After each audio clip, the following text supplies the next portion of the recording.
magical camera and I make portraits made of wonder and daydreams. All of these portraits were shot with only 2 paper backdrops, either a dark gray one or a off-white cream color. And I'm going to show you how to make the most out of your paper backdrops by bestowing the power of changing colors and adding textures so that you can turn all of your paper backdrops into a million paper backdrops. So let's open up our photo on Photoshop on the web.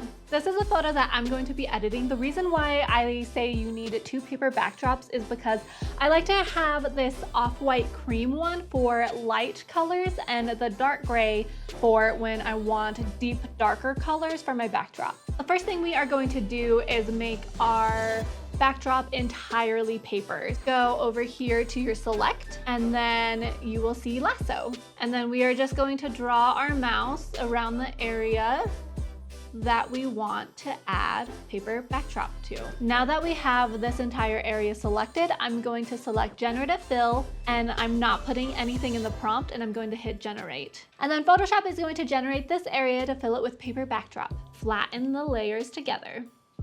The select options for Photoshop are really powerful. So over here under select, I'm going to select subject. And you can see I did a really good job at just selecting me. Select these 3 buttons and hit invert selection. Now you can see just the background is selected. With the background selected, I'm going to make a new adjustment layer and it's going to apply it to just the selection. So right here are your adjustment layers and I'm going to go hue saturation, select colorize, and now I could move these sliders to change the color of my backdrop. I'm gonna go with this terracotta color. If we zoom in, we could see there's some spots where our masking isn't perfect. You could still see some of the original colors shining through.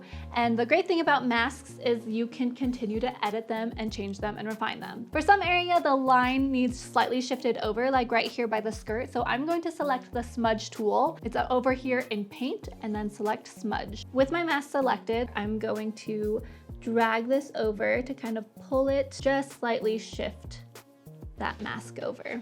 There might be some areas where the smudge tool doesn't work, and so for those, we are going to use our brush tool to brush in the mask and refine it. When it comes to layer masks, white shows and black hides. So if I paint white here, you can see it is adding to the layer mask.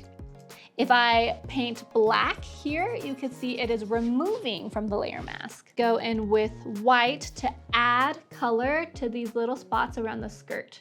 I'm using a stylus to give me a little bit better control with the painting here, but you could totally make these adjustments with just a mouse. Once we have refined our mask and made it perfect, we could actually reuse it for future layers. I want to add texture to this picture, and I'm going to use the same mask so that I don't have to repeat the same step over and over again of selecting my subject and then refining the mask and making it perfect. Bring in this cool marble texture here and resize it to my picture. I'm going to select my original mask, right click, and hit add mask to selection. So now my background is selected.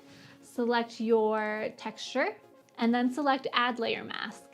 Now I'm going to change the blending mode to soft light so that it blends in with the background a little bit. And then if it's a little too strong, you can lower the opacity to make it a little bit more subtle. Now we have kind of this 70s vibe and I love it. But I want to give you the creative power to change anything in the photo if you want to. So I want to show you how I changed the color of my shirt. Under select, you will find a tool called quick selection. Run it over the brown of my top. And it does a pretty good job, but you can see it selected some things I didn't want selected. So you could select the minus button and then that will remove parts of the selection. It's not perfect, but it's close. With our shirt selected, similar as earlier, create a new adjustment layer and go to hue saturation. Select colorize, and then now we can drag this. Now that I'm looking at this, I think I want to select the skirt too and change the color of the skirt. Select your base layer. We are going to select that skirt. And I already made the mask for the top, but if we select the mask that we already made, then we can use the paint bucket tool to fill it in with white.